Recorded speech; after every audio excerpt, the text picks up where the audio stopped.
बिस्मिल्लाहिर्रहमानिर्रहीम। अस्सलाम वालेकुम नाज़रीन, मैं हूँ महरीन सब्तैन, देख रहे हैं आप मेरा यूट्यूब चैनल।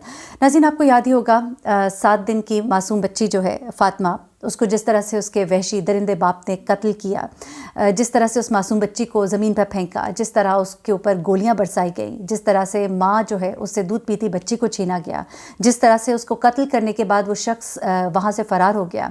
फिर उसके बाद बच्ची के नाना ने वो तमाम वाक़यात सुनाया, किस तरह से वो माँ जो है कई दिनों से नींद की गोलियाँ लेकर सोती रही, बल्कि सोती भी क्या रही, नींद की गोलियाँ लेती रही और उसे नींद नहीं आती थी। उसकी आंखों के आगे उसकी बेटी की खून में लुथड़ी हुई लाश जो है वो आ जाती थी।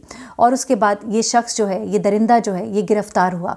ये सब वाक़यात मैंने आपको अपनी गुज़श्ता वीडियो में बताई। अब कुछ और वाक़यात मैं आपको बताऊंगी, क्योंकि अब वो जो हमारा सिस्टम है और सिस्टम की जो कोताहियाँ हैं उनको सामने रखते हुए जिस तरह का शर्मनाक बयान इस शख्स ने दिया है, इस कदर घटिया इल्ज़ाम इस शख्स ने लगाया है, मैं आपको उसकी डिटेल आपको बताती हूँ। ये शख्स जो है बेसिकली ये इसकी कज़न है और इसकी अपनी कज़न से शादी हुई। ये ख़ुद जो है ये इसने अभी FSC किया और बैचलर्स की तैयारी कर रहा था और इसी दौरान में इसकी शादी होती है। काफ़ी यंग सा लड़का है और पसंद की शादी होती है अपनी कज़न से।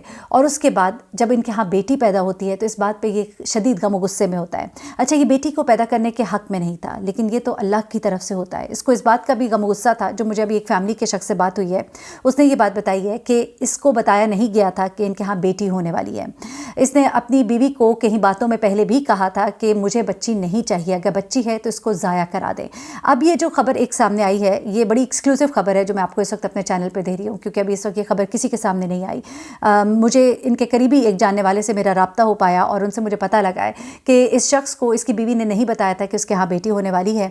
और इत्तलात कुछ ऐसी हैं कि इसको पता था कि इसके यहाँ बेटी होने वाली है और इसको ये था कि चूँकि इनके यहाँ बेटियों का रवाज नहीं है। और आपको याद होगा मैंने बताया था कि एक बड़े सहाफ़ी है जिन्होंने दावा किया है कि बल्कि एक सहाफ़ी जिन्होंने जब ये खबर कोट की तो उसके बाद एक और सहाफ़ी है, उन्होंने ये दावा किया था कि इनकी फ़ैमिली में पहले भी बेटियों को मारने का रवाज है। अगर पता लग जाए कि बेटी पैदा होने वाली है अल्ट्रासाउंड में, तो उस बच्ची को पैदा होने से पहले ही अबॉर्ट करा दिया जाता है, बड़ी माज़रत के साथ। लेकिन ये खबरें देते हुए हमें बहुत सी बातें करनी पड़ती हैं। ऐसे में इस लड़की ने इस खबर को छुपाया और ये चाहती थी कि इसका ख्याल था कि जब बेटी पैदा होगी तो फिर मेरा शौहर जो है वो खुद ही बच्ची की जब शक्ल देखेगा तो उसको इस पर प्यार आ जाएगा और वो इस नन्ही जान को कोई नुकसान नहीं पहुंचाएगा। उसके वहम गुमान में भी नहीं था कि ये शख्स जो है ये इतने जालमाना तरीके से अगर उस बच्ची को पैदा होने से पहले नहीं मरवा सका तो खुद अपने ही हाथों से अपनी ही बेटी को मार देगा।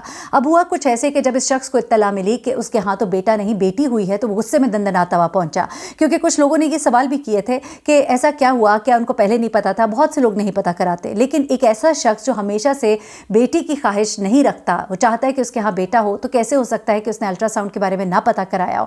लेकिन इसकी वालदा ने इससे ये बात छुपाई, जो मेरी मालूमात है। अब आगे देखते हैं अगर लड़की ने बयान अपना दिया, क्योंकि मुझे भी कुछ ऐसी इत्तलात भी मिल रही हैं कि फैमिली के कुछ लोग पैचअप कराने की कोशिश कर रहे हैं। और इसकी जो गिरफ्तारी डाली गई, मैंने आपको गुज़िश्ता वीडियो में भी बताया था कि इसकी गिरफ्तारी जब डाली गई है तो सिर्फ फ़ोन लोकेशंस नहीं थी, ये सिर्फ पुलिस का कमाल नहीं था, बल्कि कुछ रिश्तेदारों की गारंटी पर इसको पकड़वाया गया है कि उन्होंने इसको ये गारंटी दी है कि हम तुम्हें बचा लेंगे। और उससे ये बयान दिलवाया गया, ये जो शर्मनाक बयान इसने दिया, मैं अभी आपको बताती हूँ आगे इसने बयान क्यों दिया है, क्योंकि इसको बाकायदा तैयार किया गया है कि तुम ये बयान दे देना, एक मामला गैरत का आ जाएगा, एक मामला तुम्हारी वहाँ से बख्शिश हो जाएगी, वहाँ से वो तुम्हें खून माफ़ कर देंगे, और चूँकि रिश्तेदारी भी है और बाद में ये है कि लड़की जो है शायद इसके साथ रहने पर रजामंद भी हो जाएगी।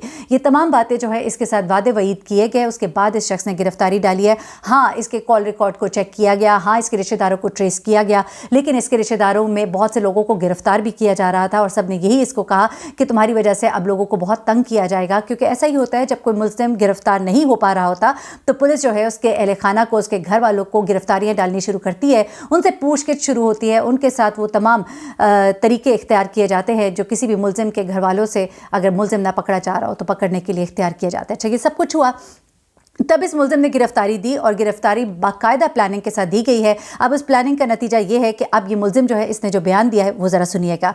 बेसिकली ये दरिंदा जो है इसको अदालत में पेश किया गया। पुलिस ने इसका 14 रोज़ का जिस्मानी रिमांड मांगा, लेकिन पुलिस को जज साहब ने सिर्फ 3 दिन का जिस्मानी रिमांड दिया, जबकि पुलिस ने यह कहा कि अभी तो हमें मुल्ज़िम से आले कत्ल जो है यानी कि वो पिस्टल जो है वो भी बरामद करना है। 30 बोर का ये पिस्तौल है, मैं आपको बताती चलो। अच्छा, लेकिन अभी इसका 3 दिन का रिमांड दिया गया है। शवाहिद इकट्ठे किए जाने हैं, अभी मेडिकल वगैरह करवाया जाना है। पुलिस ने मुल्ज़िम को गिरफ्तार करने के लिए CDR निकलवाई थी, कॉल रिकॉर्ड की मदद से और रिश्तेदारों की मदद से इसकी गिरफ्तारी डाली गई थी। لیکن اب اس ملزم نے گرفتار ہونے کے بعد جو بیان دیا ہے، اس نے کیا کہا ہے؟ اس نے کہا میں تیش میں آ گیا تھا۔ اب تیش میں کیوں آیا تھا میں آپ کو وجہ بتا چکی ہوں کہ اس لڑکی نے چونکہ اس سے چھپائی تھی یہ بات کہ گھر میں بیٹی ہونے والی ہے۔ جب اس کو رشتہ داروں کے ذریعے پتہ لگا کہ نہیں بیٹی نہیں بیٹا ہے، تو یہ اس لڑکی کے میکے پہنچتا ہے اور یہ سب کچھ کرتا ہے۔ لیکن اس نے یہاں پر ایک اور وجہ بتائی، یہ کہتا ہے، یہ جو کہ اپنے رشتہ داروں کے ہاتھ چھپا ہوا تھا جہاں سے اس کو گرفتار کیا گیا ہے، اس نے کہا کہ واقعے کو ایک نیا رنگ دیا۔ اس نے کہا کہ یہ بچی جو ہے یہ میری نہیں تھی۔ آپ سوچئے کہ ایک انسان کتنا ایک گھٹیا ہو سکتا ہے، کتنا ایک گھٹیا ہو سکتا ہے، کیونکہ اس کی والدہ جو ہے بچی کی ایک انتہائی شریف لڑکی ہے۔ اس کے گھر والے جو ہے ان کے بارے میں اہل محلہ، رشتہ دار سب ان کی بڑی تعریف کرتے ہیں، اور یہاں پر آ کر اس شخص نے انتہائی گھٹیا الزام لگا دیا تاکہ غیرت کے نام پہ قتل جو ہے یہ وہ شو کیا جا سکے۔ لیکن اس کے ساتھ وہ یہ بھی کہتا ہے کہ میری بیوی کا کسی اور کے ساتھ چکر تھا۔ اب وہ اس بات پہ بھی نالا ہے کہ میری بیوی نے میرا سائیڈ نہیں لی، میرے سسر نے میرے اوپر، چونکہ اس کی FIR کٹوانے والے اس کے سسر اور اس کے چچا ہیں، اور اس بات پر یہ بہت غم و غصے میں ہے کہ مجھے بچایا نہیں گیا۔ یہ کہتا ہے کہ میری بیٹی جو ہے جس کو میں نے قتل کر دیا ہے، یعنی کہ وہ ماں جو ہے اپنی بیٹی کا قتل معاف کر دے، وہ نانا اپنی نواسی کا قتل معاف کر دے، انہوں نے کیوں میرے اوپر مقدمہ درج کرایا، یہ اس شخص کی جو ہے انڈرسٹینڈنگ ہے۔ اب یہ کہتا ہے کہ میری بیوی کا کسی اور کے ساتھ چکر تھا، اور پھر وہ یہ کہتا ہے کہ میں نہیں چاہتا تھا کہ کوئی تیسرا ہمارے بیچ میں آئے۔ اب یہاں سے اس کی باتوں میں کنٹروورسیز دیکھیے کہ اپنی بیٹی کو تیسرا کہتا ہے، پھر وہ اس شخص کو تیسرا کہتا ہے۔ ایک جگہ اس نے یہ کہا کہ مجھے بچی نہیں چاہیے تھی، یعنی بچہ اولاد ہی نہیں چاہیے تھی، میں چاہتا تھا صرف میں اور میری بیوی آپس میں ہنسی خوشی زندگی گزاریں۔ یعنی کہ ایک بہت ہی گھٹیا سا اور لیم سا ایکسکیوز اس نے دیا، اور پھر دوسرا ایکسکیوز وہ یہ دیتا ہے کہ میری بیوی کا کسی اور کے ساتھ چکر تھا، یہ بچی میری نہیں تھی۔ اس قدر گندا الزام لگا دیا۔ میں تو کہتی ہوں اب کسی حال میں بھی یہ جو اس لڑکی کے گھر والے ہیں، اگر کوئی ذرا سا بھی کوئی ایک احساس ہونا تو اس شخص کو تو بالکل اس کو خون بہا نہیں ہونا چاہیے، اس کو بالکل معاف نہیں ہونا چاہیے، اس کو کسی صورت میں نہ چھوڑے گا، اپنی بچی کو اس بے شرم انسان کے ساتھ نہ دوبارہ بھیجیے گا۔ یہ شخص جو ہے یہ تو آپ کی بیٹی پر ہی اتنا گندا الزام لگا رہا ہے صرف اپنی جان بچانے کے لیے، اس کو کوئی شرمندگی نہیں۔ اچھا یہ کہتا ہے کہ میں نہیں چاہتا تھا ہمارے بیچ میں کوئی تیسرا آئے، یعنی تیسرا آئے تو تم جا کے اس تیسرے کو قتل کرتے جس کا تمہیں شک تھا، تم نے آ کے اپنی ہی بچی کو مار دیا، تم اس تیسرے کو قتل کرتے نا۔ اچھا پھر وہ کہتا ہے کہ مشل فاطمہ جو ہے اس کی فیملی جو ہے وہ نہایت شریف ہے۔